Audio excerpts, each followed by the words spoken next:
आपको दिल्ली के आईसीसी मुख्यालय, जहां पे जयराम रमेश प्रेस वार्ता कर रहे हैं। They raided more than 100 Congress candidates. Now almost 8-9 months over. Nobody knew about the follow-up of that raids. After the elections, Congress got 136 seats and we are now ruling Karnataka. Now all the states, 5 states, including Mizoram, Chhattisgarh, Rajasthan, Madhya Pradesh and Telangana, public mood is very clear. In all these states, Congress is going to form the government. Whenever BJP sees the ground is slipping from their feet,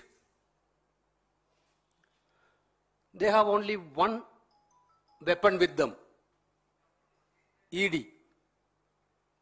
Chhattisgarh, for example, Chhattisgarh and Rajasthan, our government was so popular. The scheme of these two governments are reaching to the common people of the two states. And the entire state is now praising about the Congress government's welfare activities. They have only one target: to damage the image of the Chief Minister of Chhattisgarh and to damage the image of Chief Minister of Rajasthan. They are continuously targeting Bhupesh Baghel, who is coming from the grassroots level and become one of the most popular Chief Minister of this country. They know that this election is going to be one-sided.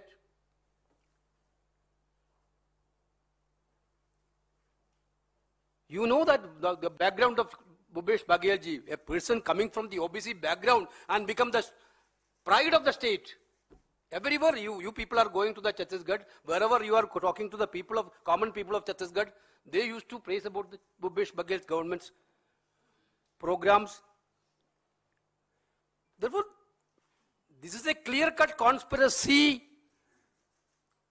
headed by the Prime Minister of India to tarnish the image of the Bhupesh Baghel and the Congress government for winning these elections. Actually, we are surprised by hearing that now their code of conduct is in force in Chhattisgarh and all the states. Agencies are there. In every doorstep of Congress leaders and bureaucrats, agencies are there. How can this money come without their knowledge? And this Singhvi ji will tell in detail about the Mahadev app. You know everything on that. But we have a simple question to the central government. What stops you taking action against this Mahadev app? Basically, it is operating from Dubai also. It is clearly in your domain. Why are we not taking action against this app?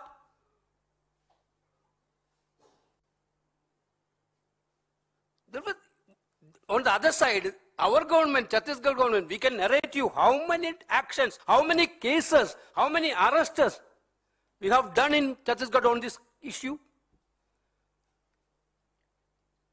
This is a clear-cut strategy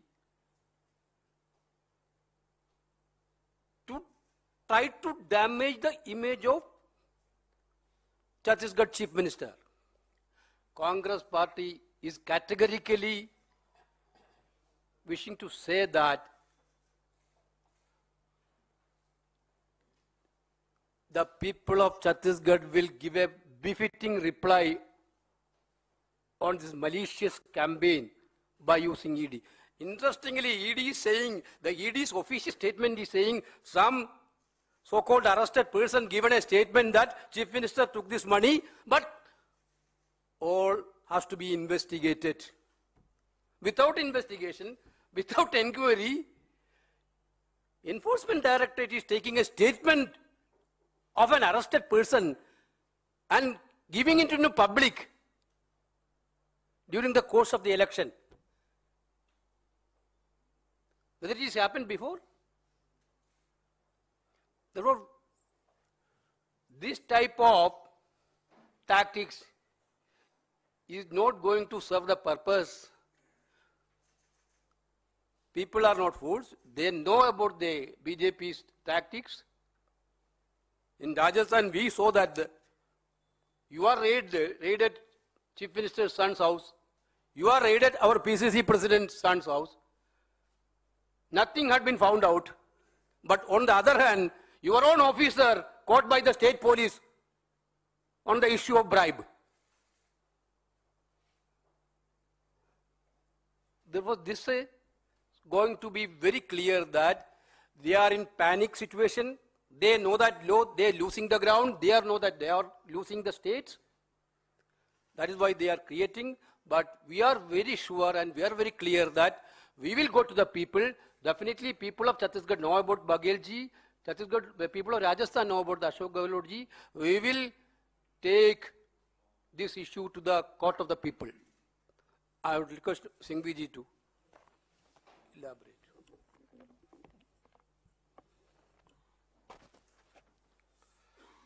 Venugopal जी, जयराम जी, दोस्तों, जैसा कि मेरे दोस्तों ने कहा, ये सर्वविदित है कि छत्तीसगढ़ में बुरी हार की तरफ अग्रसर है बीजेपी।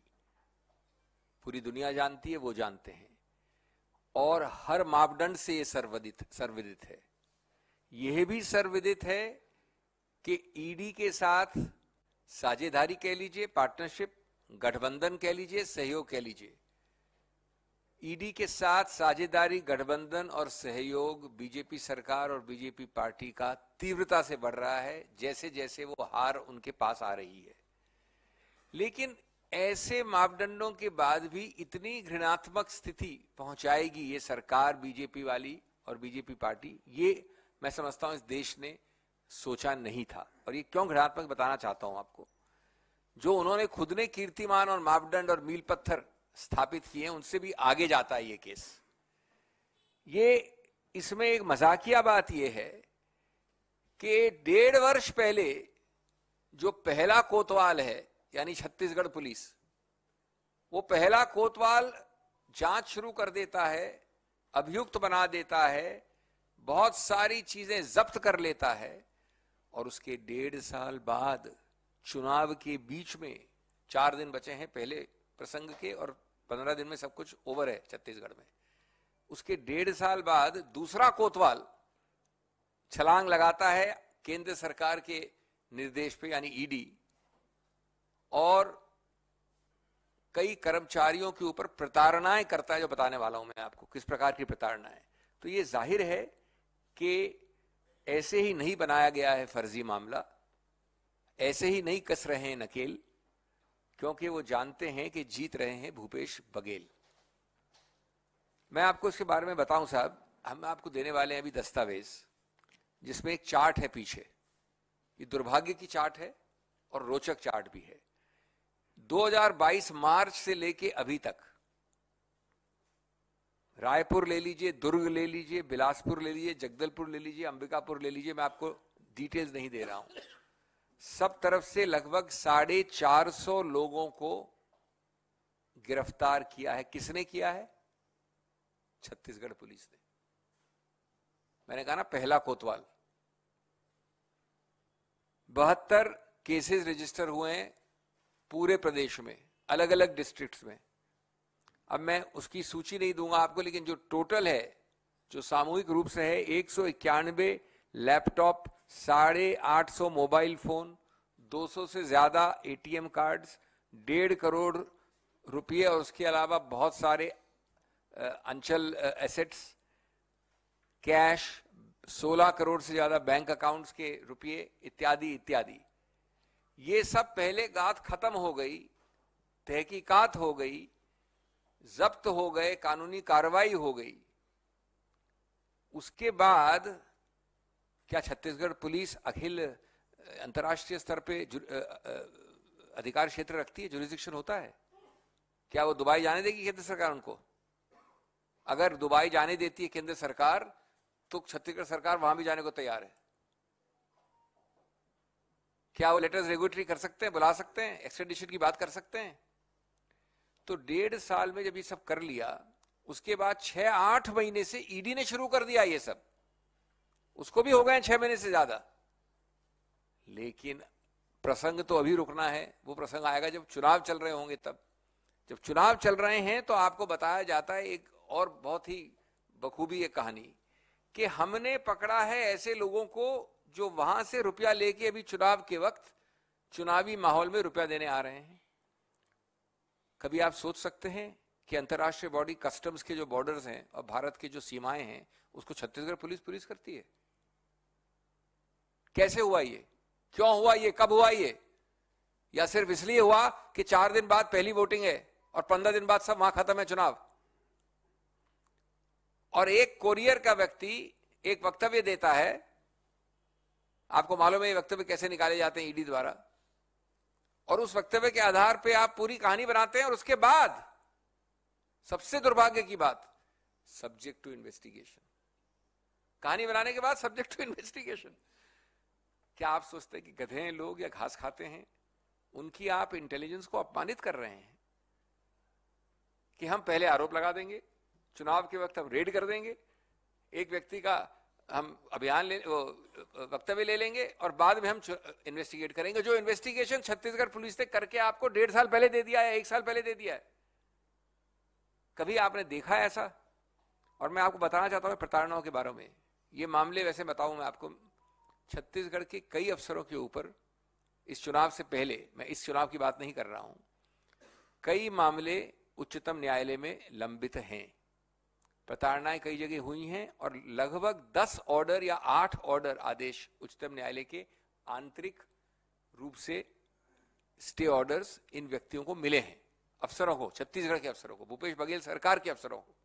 उसमें हम पेश भी हो रहे हैं, अगली तिथि उसकी 22 नवंबर है।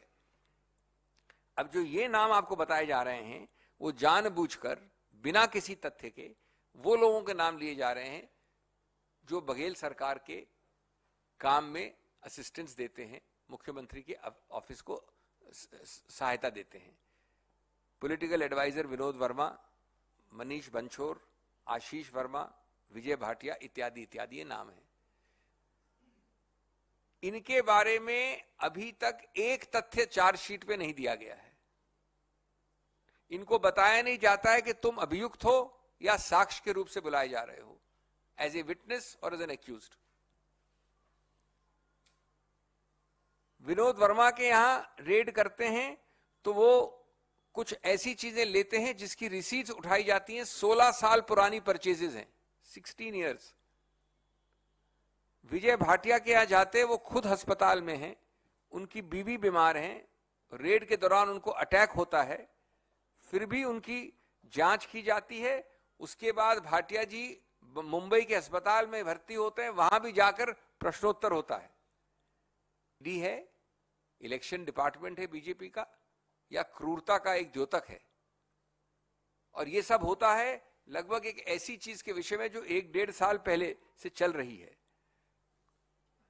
मैं हिंदी में अपनी बात संक्षिप्त में खत्म करने से पहले ये कहना चाहूंगा कि आज ये प्रवर्तन निदेशालय जिसको कहा जाता है, जिसने अपनी पूरी विश्वसनीयता खो दी है, खत्म कर दी है, वो आज झूठ का कार्यालय है, प्रवर्तन कार्यालय नहीं है।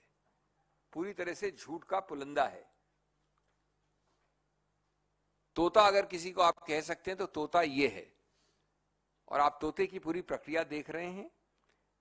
जो मुद्दे कानून के उठाए गए हैं उच्चतम न्यायालय में, वो अभी तक लंबित हैं, छत्तीसगढ़ के विषय में लंबित हैं। 22 तारीख को उनकी सुनवाई होने वाली है अन्य केसेस में। उन मुद्दों में ये मुद्दा भी है कि आप किसी को बुलाते हैं, बताते नहीं है कि वो साक्ष्य है, अभियुक्त है, और अपनी मनमर्जी से आखिरी समय पे उसको अरेस्ट करें या ना करें। आप किसी के पास कोई रुपया आ जाए, उसको कोई मतलब नहीं उस रुपये से कि कैसे उसने मनी लॉन्ड्रिंग की, कुछ उसका इस्तेमाल किया। सिर्फ रुपया आने से ABC से ट्रेवल करके D के पास आए तो उसको आप मनी लॉन्ड्रिंग मान लेते हैं। बेल के प्रावधान को आप डिस्टॉर्ट करके लागू करते हैं। ये सब मुद्दे छत्तीसगढ़ के विषय में उच्चतम न्यायालय में लंबित हैं।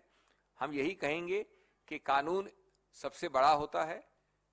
अगर इनको किसी का भय नहीं है तो उच्चतम न्यायालय इनको कानून सिखाएगा, हमें इसका विश्वास है, इसकी आशा है। और इस प्रकार से चुनाव की लेवल प्लेइंग फील्ड को खत्म करना, मैं समझता हूं हर संवैधानिक अथॉरिटी को, संस्था को इसका नोट लेना चाहिए। चुनाव आयोग का भी इस पर अधिकार क्षेत्र बनता है कि चुनाव की जो लेवल प्लेइंग फील्ड होनी चाहिए उसको ये बराबरी का नहीं रहने दे रहे हैं। इस मामले में हम भर्त्सना करते हैं और सबसे इसका अच्छा उत्तर आने वाला है छत्तीसगढ़ की जनता जनार्दन से, जो आपको निकट भविष्य में मिलेगा।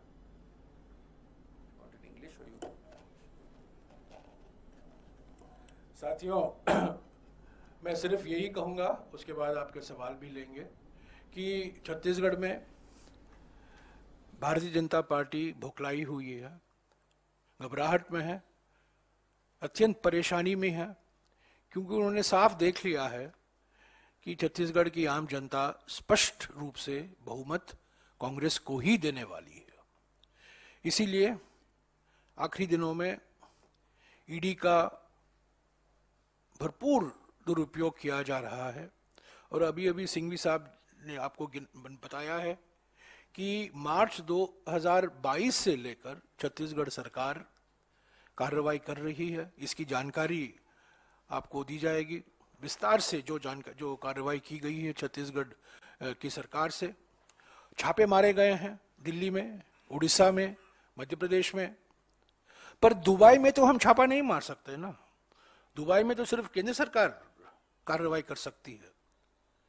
एक मामले में जो अभी लोकसभा एथिक्स कमेटी के सामने है, उसमें तो खूब दुबई की बात होती है। पर इस मामले में महादेव ऐप के बारे में दुबई में जो कार्रवाई करनी है, अभी तक केंद्र सरकार ने उसके ऊपर कुछ किया नहीं है। हालांकि ऑनलाइन बेटिंग को 28% जीएसटी भी लागू कर दिया है। इसको कानूनी दर्जा दिया गया है। ये गैर कानूनी नहीं है, इसको कानूनी बना दिया है और उसके ऊपर 28% जीएसटी भी लगाया दिया। तो ये बिल्कुल साफ है। और कल आपने देखा होगा, पढ़ा होगा, बीजेपी सरकार ने अपनी घोषणा पत्र निकाला है छत्तीसगढ़ में।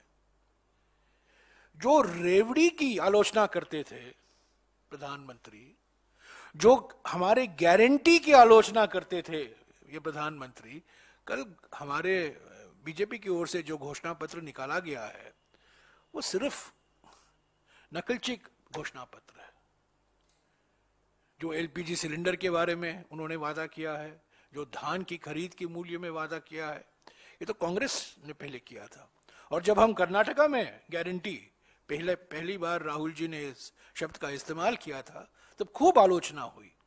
और अब कह रहे हैं कि छत्तीसगढ़ में मोदी की गारंटी होगी धान के मूल्य में या ये एलपीजी सिलेंडर के बारे में। तो ये सब जो ये क्या दिखाता है? घबराहट दिखाता है, बौखलापन दिखाता है, परेशानी दिखाता है। हार निश्चित है। जो भी करें हम डरेंगे नहीं।